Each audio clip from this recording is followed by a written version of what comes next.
Hello, everybody. How are you? If you can hear me, I want you to please type, I can hear you. I just want to be sure that we're not talking to ourselves. How are you, Lara? I'm great. Thank you. That's great. So if you can hear me, please type, I can hear you. Let us know where you're watching or listening from. We would love to hear that from you. Okay, I see someone. All right. So welcome to another episode of the Morale Booster with John Ughulu. The Morale Booster is a platform for entrepreneurs, career professionals, leaders, and the general public to give back to the society through coaching and mentoring.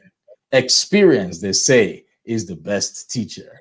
This program is currently being sponsored by Main Seat Consulting. And for bookings, adverts, and sponsorship, please feel free to send an email to john@mainseatconsulting.com. If you can hear me, please type, I can hear you. And remember to like and share this message because you might be saving the life of that one person or that one business owner who has been waiting for a lifetime to hear this message. Like and share. Without further ado, I'd like to introduce our guest for today. Her name is Lara O'Connor Hodgson. She's based in Atlanta. She's a great woman. Lara serves as the president and CEO of Now Corp, a company she founded to free small businesses from the burden of being a free bank to their customers. Lara co-founded Nourish Incorporated and introduced its first patented products for children in airports, hotels, entertainment venues, and retail outlets across the United States. Lara experienced the challenge of having to fund the trade credit required to support growth.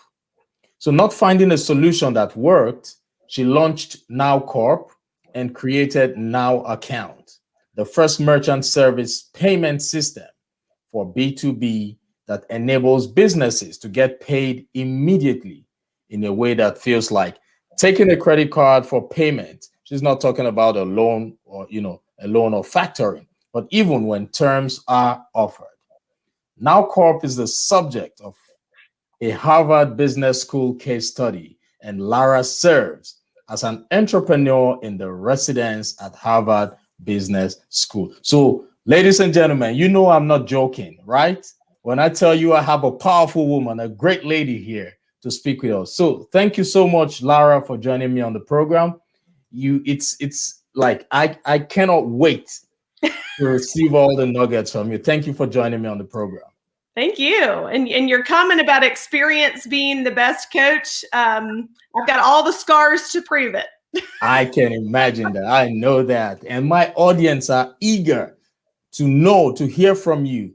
Apart from the background, the introduction I just gave about you, we would want you to just tell us those things that are currently not in that brief summary I gave to the people. Can you please tell us what exactly Now Corp is all about?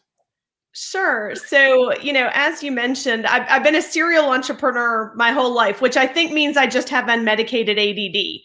And if I hear about a problem that someone has, I just have to figure out how to solve it.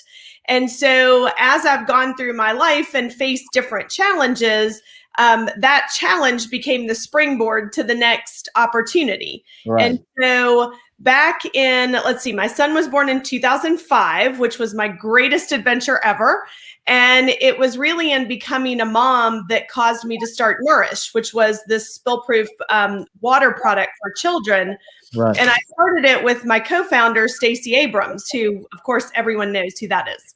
And so as Stacey and I were selling into small gift shops, everything worked great.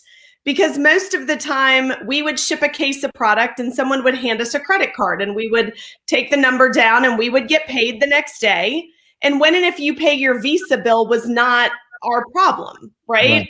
So we were able to fund the purchase of the next case of product, et cetera. And about a year into that business, we got our first big order from Whole Foods. And we started to high-five each other because that's like, wow, we bagged the big deal. We had visions of being on the cover of Fortune. And we were so excited that our customers liked the product. The market liked our product. And so this order was for truckloads. Oh, okay. This wasn't cases anymore. This was truckloads. This is what every business owner dreams of. Right. And so we cobbled together, we did a lot of it ourselves. We got the product made. We got it out the door. And what was interesting is they wanted net 30 terms. Whoa. What that means is we're going to give you the product and you're not going to pay us for 30 days. Right. Ooh. We didn't really love that because we have to pay our employees every 2 weeks, not 30 days later. And we have to pay our suppliers. And so we went to our suppliers and said, would you give us 45 or 60 days to pay because we're not going to get paid for 30? Right. And they agreed, which they shouldn't have because we were a startup with no money. Yeah. But the problem was net 30 doesn't mean you're going to get paid in 30 days. That's and so, 2 months go by and we still haven't gotten paid, but we owe all of our vendors and our employees. And it is a gut-wrenching feeling to lay awake at night wondering how you're going to pay your vendors when you're doing everything right. Like our product is flying off the shelf. And so Stacey and I realized that we were going to grow out of business, not go out of business. Right. And so the idea for Now Account really happened when we were having lunch. We were sitting at lunch one day and we realized that restaurants never wait to get paid because you pay with a credit card. And we thought, wow, that is so interesting. We called Whole Foods and said, why don't you pay us with a credit card? And they said, no. We'd rather you just give us 30 days and we'll pay you when we feel like it. So we created Now Account, and it's kind of like the reverse of a credit card. So if you're a small business owner and your customer is another business or a government and they're willing to pay you with a credit card, you should take it. But if they're not, which happens most of the time, they want an invoice, then you can deliver the good or service. You can send them the invoice. You process it on your Now Account and you get paid the full amount of the invoice minus a one-time 3% merchant fee immediately. You get paid within 2 days. So you can use your own revenue to grow your business instead of having to turn to risky loans where you have to sign personal guarantees or turning to factoring, which we call the F word. Oh, wow. So your business actually solved a major problem. And while you were talking about the founders of the business, you mentioned Stacey Abrams. So is that the same powerful Stacey Abrams? Same powerful. The one and only. The one and only. So Stacey and I met in Leadership Atlanta. And at the time, she was an attorney with the city of Atlanta, and I was running a large real estate development company.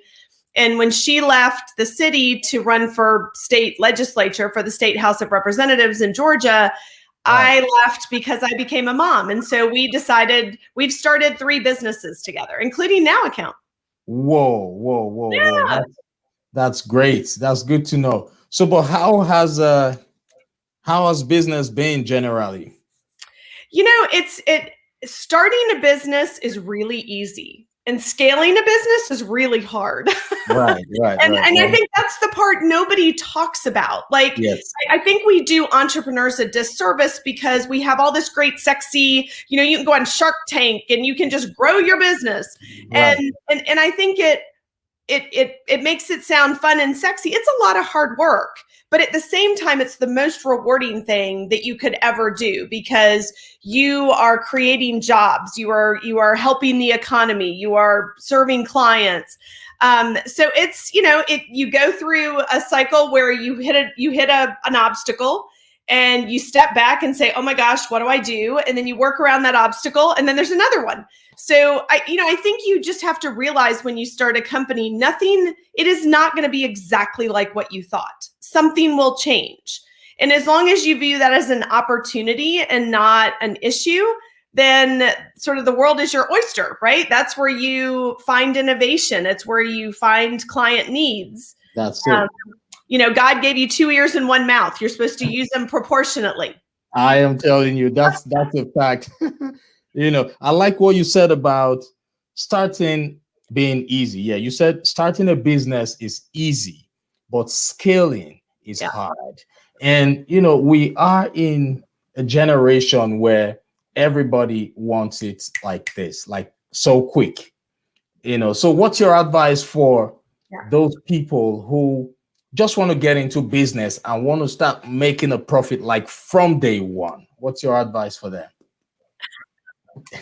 Well, nothing worth having is ever easy, right? We were taught that in kindergarten, that you have to work for the things that you really want.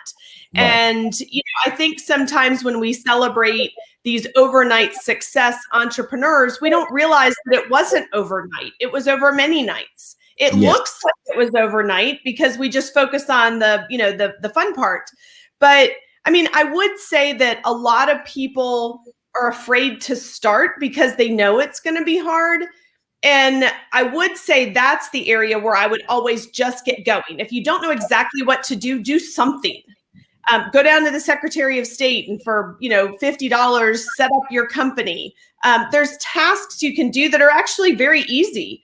And it at least gets the momentum going for you to start talking to customers and, find one customer and give it a try and learn from them. And then, adjust your business based on what you hear from those customers. So when Stacy and I had the idea for Nourish, this was before like 3D printing. We had this idea. We didn't know if it was going to work. Right. And, it was going to cost like 6 figures to get molds made. And we didn't have that kind of money.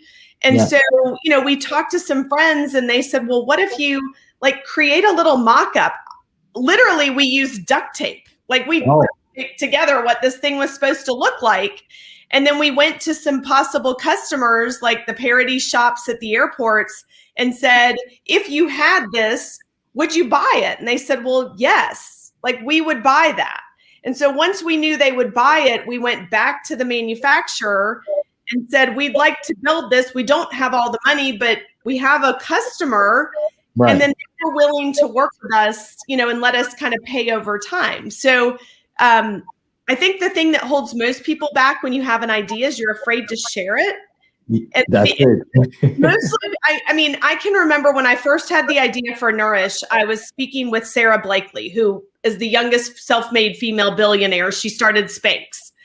And she said, if you don't share your idea, how would anybody ever help you?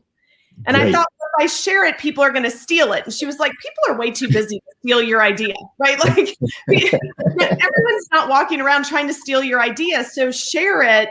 And I think Stacy and I were overwhelmed at the number of people who said, oh, well, we can help you with that. We can connect you to this person. We can teach you how to do that. So if you have an idea, share it, share it, share it, share it. I love that.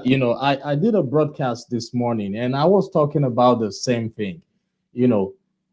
If you have an idea, if you keep it to yourself, so many things could happen. You could end up talking yourself out of it if you run into a hurdle. You could end up just leaving that idea dormant. So everything, first of all, starts with an idea, but not until you have someone who can hold you accountable to it. Right. it could just remain an idea for the rest of your entire life. Am I right? I completely agree with you. And, people always say that to be an entrepreneur, you have to be creative. And I Yeah. disagree. I think you have to be curious. Because Okay. curiosity means you are open-minded to listening to people's ideas. Creativity, to your point, can be a sketch on a notepad that you put in a drawer and nothing ever happens with it. To get to innovation, you have to do something. You have to create value. And to get to entrepreneurship, you have to take risk, right? Yes. And I do think that, an urban myth about entrepreneurs is that we love risk. Entrepreneurs do not love risk. We do not leap off a cliff and hope we fly. Entrepreneurs are okay with risk, and we're actually very good at mitigating it, right? So to me, instead of saying entrepreneurs love risk, no, entrepreneurs are okay with acknowledging that the risk is there and figuring out ways to box that risk in. But we're not frozen by it. I love that. I love that. That's something I would need to constantly educate or enlighten people about. Yes, we're used to the word like entrepreneurs love risk. Yes, you are right. It is okay to take risks, and entrepreneurs do take risks. I like what you just said. Thank you so much. Now, for those who are watching and listening to this program, I want you to remember to like and share. Share this message, share this broadcast, because there is definitely one person who's thinking of getting into entrepreneurship, or there's definitely one person who is already an entrepreneur but having challenges that would love to hear this. If this doesn't resonate with you today, it will resonate with you tomorrow. So please like and share. All right. Thank you, Lara. Let's go to the next question. I know when you graduated from school, did you just jump into entrepreneurship, or you first of all started working? Well, I'm an accidental entrepreneur, and I do not come from a family of risk takers. My father worked for the federal government for his whole career. My mother actually, worked in the school with us. And so I don't come from a family of entrepreneurs. My parents avoid risk at all costs. So when I graduated from Georgia Tech, I'm an engineer. There is nothing about me that would have said entrepreneur. I actually worked with the Defense Department in Japan for a little bit. And then I went into consulting, and I was just fascinated by people. I was fascinated by solving people's biggest problems. I love impossible problems. In fact, if you tell me I can't do something, that's what I got to spend the rest of the day doing. It's a total flaw. Total character. But, so after Georgia Tech, I worked as an employee, and I had wonderful clients, and I was so lucky to just be around really smart people.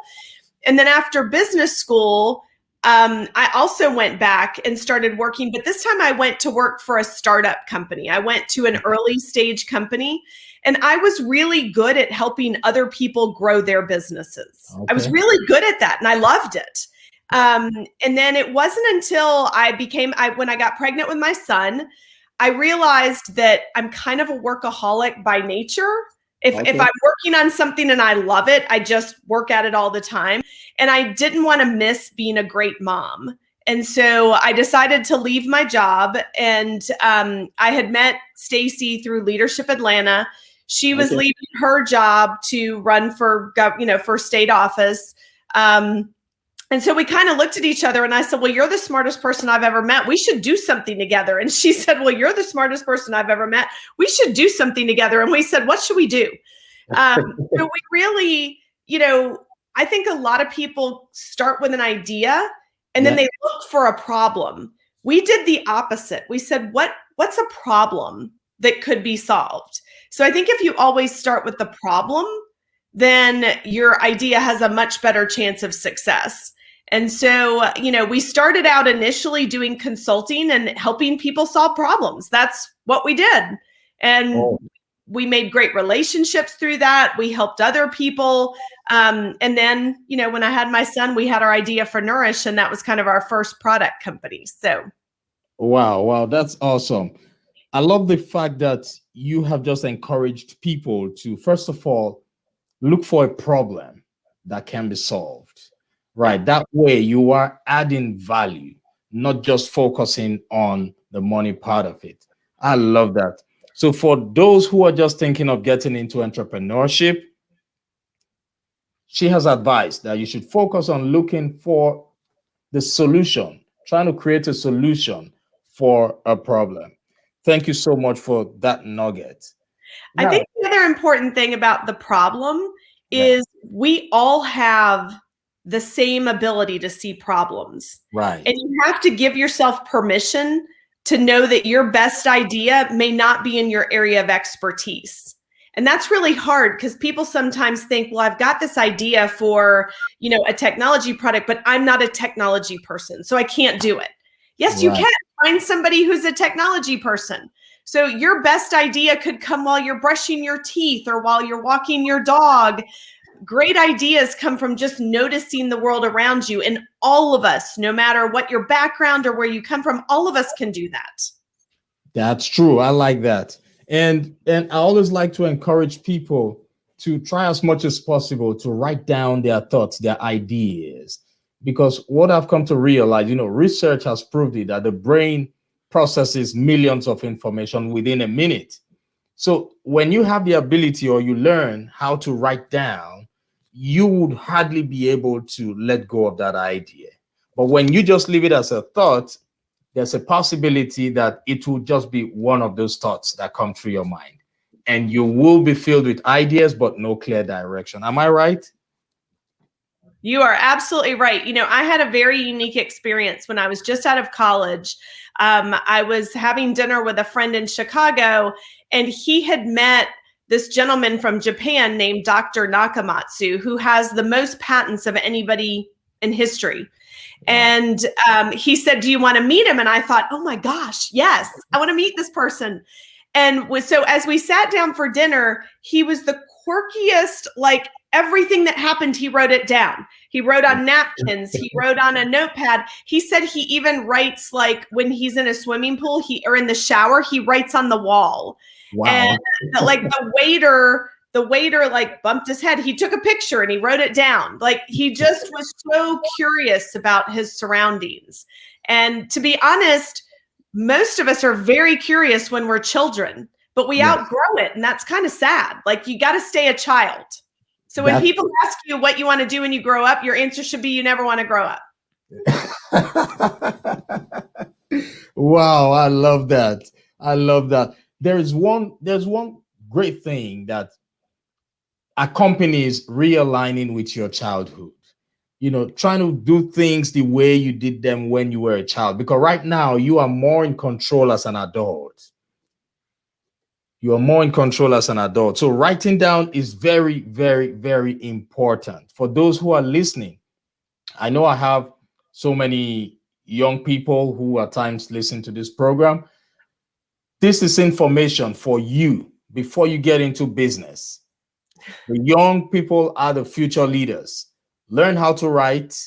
And if you are having challenges, a lot of people say they want to get into business, but they don't have the money to set up their LLCs. This is good news for you. We are helping people set up their LLCs. If you are having any financial difficulties in setting up your LLCs, please just send an email to us. You would find our email in the on the screen right now. It's currently being displayed. Do not let that be a problem for you. Just listen to what Lara is saying. She has so much experience, and I am sure you would pick a few things that would help you get started. So thank you so much, Lara. Let's go to the next question. Now, with the paradigm shift caused by the pandemic, how has that affected your business? Yeah. So, I'm an eternal optimist, which means whenever there's a challenge, my initial thinking is with every challenge comes an opportunity. And the question is, are you looking for it? Because so many of us get caught up looking at what we've lost or what we can't do anymore, that we never look for what we can do. So my number one statement throughout the pandemic for my 15-year-old son is sometimes different can lead to better. because we're all talking about how everything's different. It is different. And there's a lot of things that we used to be able to do that we can't, and we miss it. But if you tell yourself different can lead to better, what are the better things? Where are the silver linings? So when the pandemic hit, we had a good and a bad. On the good side, we had lots of clients coming to us needing to get paid faster because they needed to stay alive. At the same time, their customers were taking a lot longer to pay, which meant it was going to be way more expensive for us. And so what we did as a team is we kind of circled the wagons and we said, we could take all these new customers, but first and foremost, we are going to dedicate ourselves to making sure our existing clients don't go out of business. So we may turn down some new customers, which would be growth for us, but we need to really make sure that these clients that have relied on us for years are still here a year from now and they're growing. And so we talked to our clients, we asked about the challenges they were having. As we suspected, their customers were taking longer and longer to pay. Some of their orders had been canceled. So we helped them find new customers. We helped them go into industries they hadn't been in before, just so that they could keep revenue going. And so I'm proud to say a year later, none of our clients have gone out of business. They are all making it through the pandemic. Many of them are growing like never before because they were open to new opportunities. But I also think we had to be empathetic because all of my employees were all going through hard times. You know, many of us lost loved ones during the pandemic. Our clients were going through hard times. Many of them were experiencing the virus. They were losing people. So it wasn't business as usual. It was sort of business as unusual, right? And but at the same time, I think it forced a discipline that we hadn't had before. And it allowed us to kind of open up to what could be better after the pandemic. And you know, one of the things we heard is that our clients, they want to be connected to each other. They want to be connected to large companies that can be their customers. And so we're working this year on building out a network to not only get them paid quickly, but to get them access to more commerce, more revenue, more business. Yes. So they can grow. That's it. That's a good one. You know, you are planning ahead. So for those who are still listening via podcast and those watching via YouTube or Facebook, she just gave you the exact thing you need to know. That's why Albert Einstein said, in the middle of every difficulty lies an opportunity. So it's up to you to decide if you only see challenges or if you see opportunities. Right now, Lara is making the move to solve another problem in the future. That's what you all should be thinking about right now. So, Lara, you mentioned something about partnership. You talked about having an idea and sharing your idea. So basically, you are encouraging partnership. Yeah. Am I right? Absolutely. Yes. And I think, I mean, to me, you know, we said earlier that if you have an idea, you should just get started. And sometimes it's hard to motivate yourself when you're doing things totally on your own. But the minute you have a partner, you're now accountable to someone. And that gives you, you know, there were times when there were days I'd wake up and I didn't feel like doing anything that day. And quite honestly, I didn't have a boss, so I didn't have to do anything. But I had a partner. And so having Stacy there to say, we said we were going to get this done today, it sort of motivates you. We all have good days and bad days. You're allowed to have a good day and a bad day. And so when I think of partnerships, I think of like concentric circles. You know, Stacy's my immediate business partner, but then I've got, you know, my clients are my partners. They push me to be better every day. My spouse is my partner. You know, when I have a bad day and I come home and I can vent with him, like that's invaluable. My child is my partner. Our investors are our partners. So I think you really do think of everyone that's in your ecosystem is a partner. And how can they help you? Not just by patting you on the shoulder. My mom does that. What you really need is somebody to tell you, like, call BS when you're believing yourself too much and sort of say you're going down the wrong path. You need to recorrect. So make sure you surround yourself by partners that are not just going to say, yes, you're great, but are going to tell you when you're off track. Awesome. I like that. Yes. So I would want us to go back into networking as well. You met Stacy at an event. Mm-hmm. So I would want you to talk a little about the importance of networking, especially for the young entrepreneurs. Yeah. Well, I truly believe that your network is your net worth. Right. Your net worth is not the dollars in the bank. That's the smallest amount of net worth. Your biggest net worth is the people that you connect with. And believe me, when I was younger, I was so shy. Like I was afraid to meet people. When my parents moved and we went to a new middle school, I can remember coming home the first couple of days and I was like, nobody will talk to me. And my mother said something to me that at the time I thought was somewhat hard, but it was the best thing she could have ever said. She said, if other people don't see who you really are, that's on you. Right. That's you. You need to communicate better. It's not their fault that they don't see who you really are. That's true. So it forced me to kind of get out of my shell.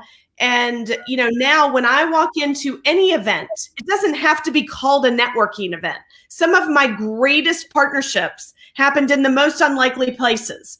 But wherever you are, be curious, be open to meeting people, and look for great people. Sometimes if I'm standing at the grocery store checking out, I will not leave until I know the person bagging my groceries, because that might be a really cool person that I should know. If you sit next to me on an airplane, I'm sorry to tell you, you will get to know me because I talk to you. And you may be the person that wishes I didn't talk to you, but I have clients that I met on an airplane. I have employees that I met because they gave me great service at the grocery store. One of my biggest partners I met at my son's sports practice, standing on the field, and I mentioned that, hey, I like your Georgia Tech shirt. And we started talking, and a year later, one of the biggest partnerships I've ever done. So Everybody can be a partner. Don't assume that somebody who's helping you with something is beneath you, because they may be the greatest partner you've ever met. That's true. I love that. Never look down on anybody, because that person could be your helper, your savior. That's right. I love that. You mentioned something about being shy at a point in your life. That story resonates with me. I used to be a very shy person, like extremely shy. But when I was able to overcome that and transition to being the non-shy person, now I could wear you out with, with talking. Anywhere I go to, I want to speak. I want to know who is there. I want to network with people. And it helps a lot. Why I'm saying this is there's so many people watching this program right now who fall into that category. And they want to get into business. You being shy would not help you at all in your business. So I want Lara to once again reassure you that being shy will take you nowhere in business.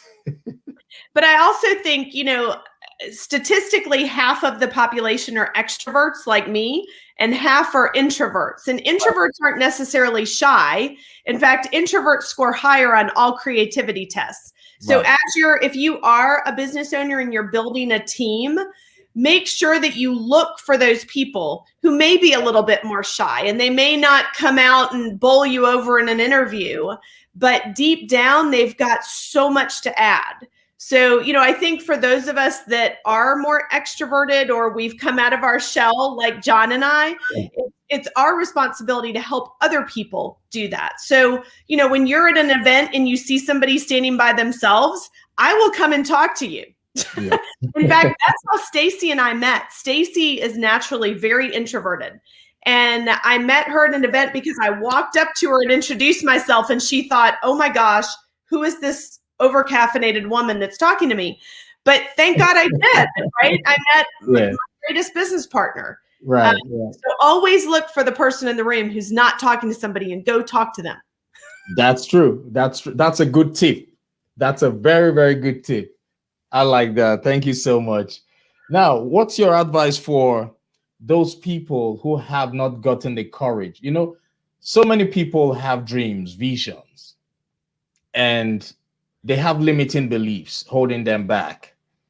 They could feel, maybe I still have young kids, I need to wait, or I'm a single parent, I can't do anything yet because of the kids. And they really are passionate about getting into entrepreneurship. What's your advice for those people? Or some of them might not even have a college education, and they feel that's a holdback for them. Just general limiting beliefs. So I would say, and I think that a lot of us have lost sight of this.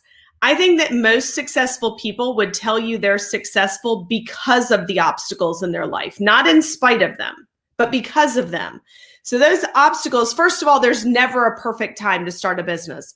I was the same way. For years, I was like, well, I'm going to work on my career, then I'm going to have a child. You don't get to plan your life like that. So if you have a challenge that you think is holding you back, look at that challenge and ask how it can be part of your solution. So for example, if you have a young child at home and you don't have time to go start a business, maybe you should start something to help your child. While you're working with your child, what else could you be doing, right? Yeah. I mean, Nourish happened because I was on maternity leave and I was home with my child and I was trying to, I wanted to be out more, but he was spilling things everywhere. And I thought, oh my gosh, somebody has got to do this. If I hadn't been home with my child, I wouldn't have seen the opportunity. So we all have things that seem like burdens, but that's your gift. Like if you had no burdens in your life, you wouldn't do anything. Like life, when life is easy, you don't do anything. And so, it's really like, look at what is holding you back and say, how do I take that thing and make it part of my solution? Because you know what? If it's holding you back, it's holding other people back. Solve the problem, right? If you have a problem, other people have the problem. So solve the problem and then sell it to other people, right? That's true. That's true. You've made so much sense there. Whatever challenge one is going through, always understand that it's not happening to you alone. So if for any reason you find a solution to that, know that there are so many people out there who also need that solution. I like that. Thank you so much for that. Now, how can people reach out to you? Yeah, you can reach me at Now Account. So our website is nowaccount.com or nowcorp.com. They both go to the same place. Okay. And my email is lara.hodgson@nowcorp.com. Okay, that's great. So for those who are watching this program via YouTube and Facebook, you can visit the website nowcorp, nowcorp.com, or you can send an email to Lara at you say Lara, Lara? Yep, LARA.HODGSON@nowcorp.com. Awesome. No problem at all. Thank you so much for that, Lara. I know the people watching and listening have currently learned so many things from you. And I hope in the future, people who think it's not possible to bring their dreams to life would learn from you that networking can turn everything around for you. It can give you your best partnership. It can help you not talk yourself out of your dreams. So thank you, and keep doing what you're doing. You and Stacy, you are both God sent. You're tough women, and we're looking up to you to help develop other people out there. And I know it is part of your task. It is part of your calling to help people who are in need. So thank you so much. Do you have last words for the young entrepreneur? So one of the things that I learned midway through my career, and I think it changed everything, is that growing up, everybody always tells you you have to be successful. And I think that if your goal in life is success, you're not thinking big enough, because success just means you won the race, you won the game, you got the job, you finished the project. And I think the bigger goal in life is significance.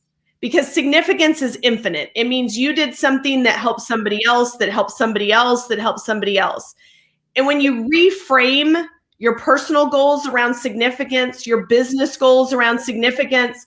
With Now Account, you could change anything about Now Account tomorrow and I wouldn't care. But you can't change that the impact that it has on clients, because that's my significance. So focus not on what you do, but on the so what that you do, the significance that you have. Wow, I love that. So if you're listening, she said the bigger goal in life is significance. And that's true. Very, very correct. So do you work with all kinds of businesses, like for Now Account? We do. Our clients, as long as you have a customer that's another business or a government, you can use a Now Account. So our clients are everything from consulting firms and marketing firms and manufacturers and staffing companies. As long as your customer is a business or government, you can use Now Account. Okay, no problem. So for those who are interested in, utilizing their services, please feel free to reach out to Lara. She already dropped her contact. Her website is nowcorp.com. All right. So thank you so much, Lara. I just want to drop a few words for those who are watching the program. There is a Chinese proverb that says the best time to plant a tree was 20 years ago. The next best time is now. I want you to know that age is nothing but a number. You could be old for a job, but you can never be old for your work. There is a difference between your job and your work. Your job is what you are paid to do, and your work is what you were born to do. No matter how old you are, you can still step into your calling by doing your work, and you need partnership. Lara is there to guide. Call if you need anything, send her an email. She probably would be able to give you 1 or 2 tips that can help your business grow. Also, for those who are just getting out of college, who want to get into entrepreneurship, I want to remind you of what Lara said. She said, partnership is paramount. Networking is paramount. And always remember that starting is easy, but scaling is hard. We're going to write that quote down for you. That's your quote, Lara. Starting is easy, scaling is hard. So, ladies and gentlemen, please remember to like and share. There's someone out there, there's a business owner out there who needs to hear this message. And thank you all for listening to the program. Lara, it's been a pleasure chatting with you. And I hope when next I invite you, you will come on the program. Of course, anytime. Awesome. Thank you. Have a great rest of your day, everybody. Yeah.